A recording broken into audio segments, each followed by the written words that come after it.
جو کچھ ہم اس سے مانگیں وہ ہماری سنتا ہے۔ ہمارے لیے آج کی پہلی تلاوت مقدس یوحنا رسول کا پہلا خط، اس کا 5واں باب 14ویں سے 21ویں آیت مقدسہ۔ اے پیارو، ہمارا بھروسہ جو ہم اس پر رکھتے ہیں وہ یہی ہے کہ اگر ہم خدا کے بیٹے سے اس کی مرضی کے موافق کچھ مانگتے ہیں تو وہ ہماری سنتا ہے۔ اور جب ہم جانتے ہیں کہ جو کچھ ہم اس سے مانگتے ہیں تو وہ ہماری سنتا ہے، تو یہ بھی جانتے ہیں کہ جو کچھ ہم نے اس سے مانگا ہے وہ ہم کو ملا ہے۔ جو کوئی دیکھے کہ اس کا بھائی ایسا گناہ کرتا ہے جو مہلک گناہ نہ ہو تو دعا کرے، اور غیر مہلک گناہ کرنے والے کو زندگی بخشی جائے گی۔ گناہ ایسا بھی ہوتا ہے جو مہلک ہے، اس کے بارے میں اسے دعا کرنے کو نہیں کہتا ہے، تو ہر ایک ناراستی گناہ، مگر گناہ ایسا بھی ہے جو مہلک نہیں ہوتا۔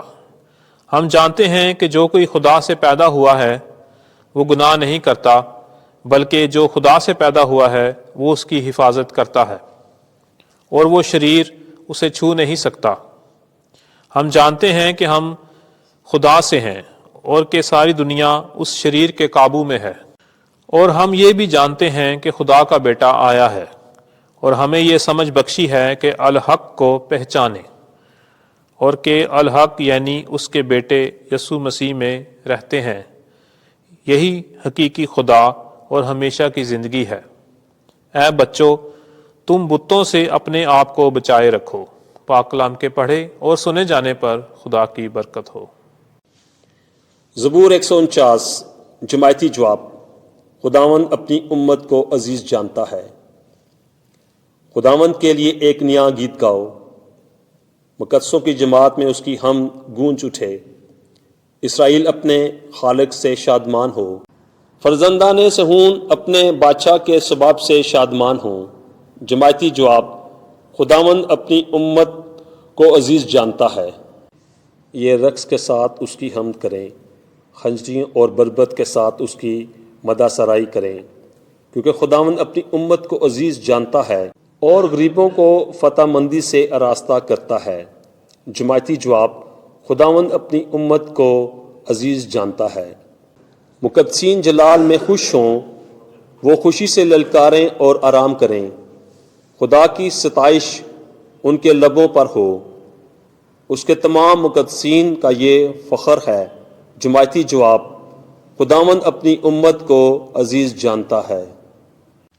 خداوند آپ کے ساتھ ہو۔ انجیل مقدس یوحنا کے مطابق اے خداوند تیری تمجید ہو۔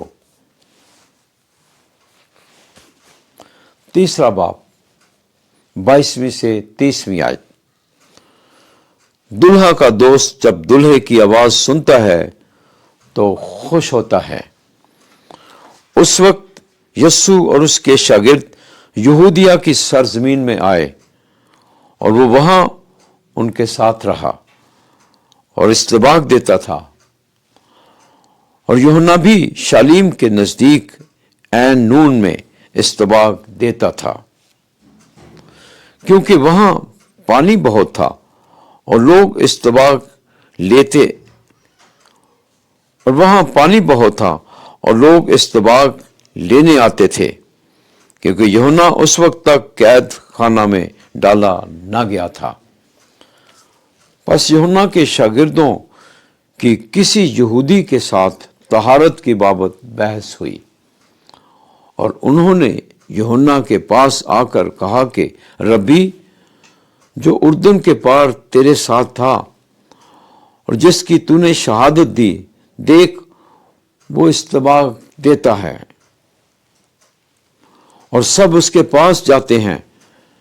یوحنا نے جواب میں کہا کہ کوئی آدمی کچھ نہیں پا سکتا جب تک اس کو آسمان سے نہ دیا جائے۔ تم میرے گواہ ہو کہ میں نے کہا کہ میں المسیح نہیں، مگر میں اس کے آگے بھیجا گیا ہوں۔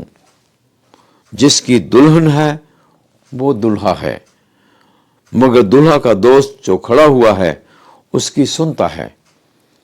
دلہا کی آواز سے بہت خوش ہوتا ہے، پس میری یہ خوشی پوری ہو گئی ہے۔ ضرور ہے کہ وہ بڑھے لیکن میں گھٹوں۔ انجیل مقدس کے وسیلے سے ہمارے گناہ معاف کیے جائیں۔ اے مسیح تیری ستائش ہو۔